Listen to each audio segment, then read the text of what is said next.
if you're the Pac-12, you've done this to yourself. People keep looking around for, who do we blame? Do we blame Utah? Do we blame USC and UCLA for leaving? Do we blame now Oregon and Washington, who are going to be, that's the pin. You pulled the pin from the grenade, and the pin's name was Oregon and Washington. That's what did it. That's what's going to explode this entire thing. Who do you blame for the Pac-12? None of them.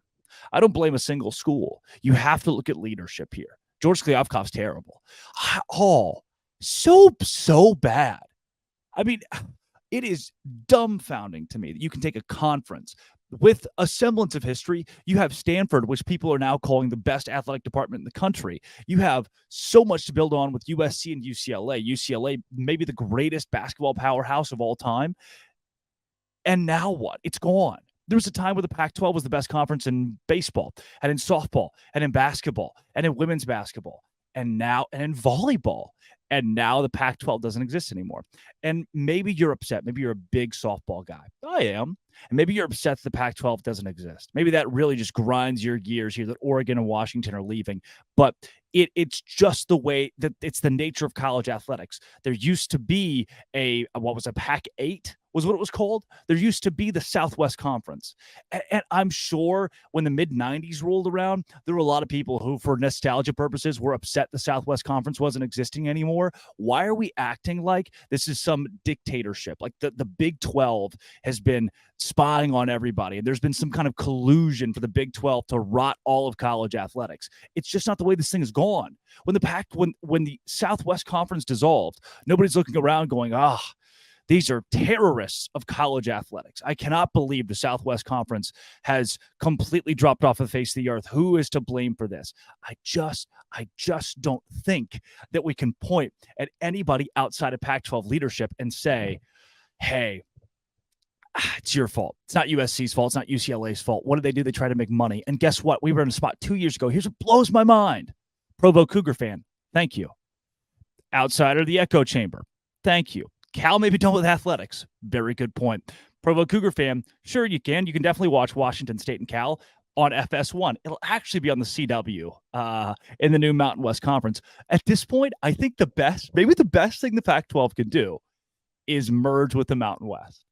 Yeah, why not? Just merge the Mountain West, because the Pac-12 was already talking about bringing in San Diego State and Fresno State. You might as well just call yourself the Pac Mountain West. I saw Brokeback Mountain.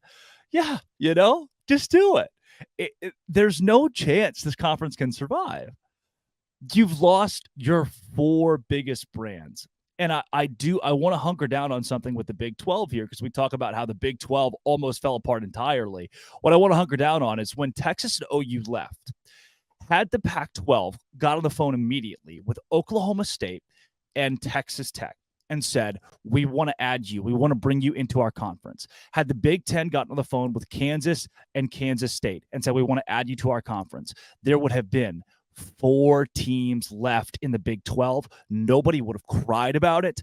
And those 4 teams, Baylor included, would have gotten left behind in college athletics. 100% it's what would have happened. What very well could have happened, what I was envisioning a couple of years ago, was that Texas and OU leave.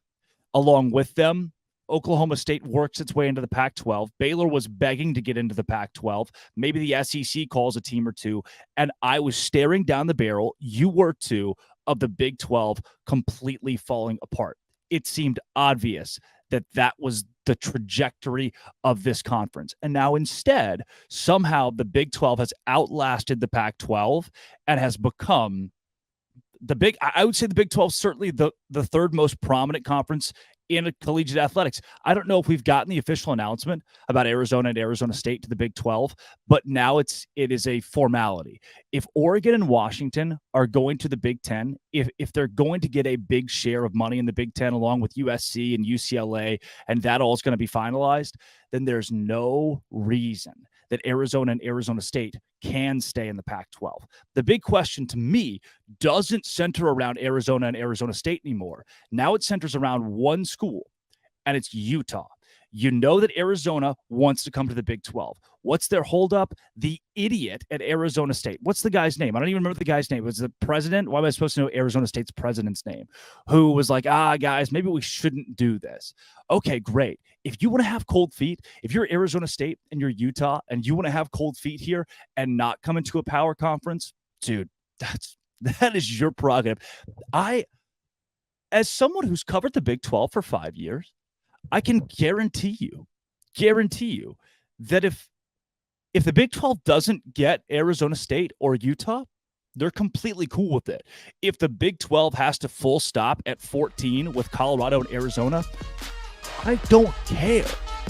If Utah gets stuck in the Pac-12, if Arizona State gets stuck in the Pac-12, I don't care, and I don't know why you would have a reason to care.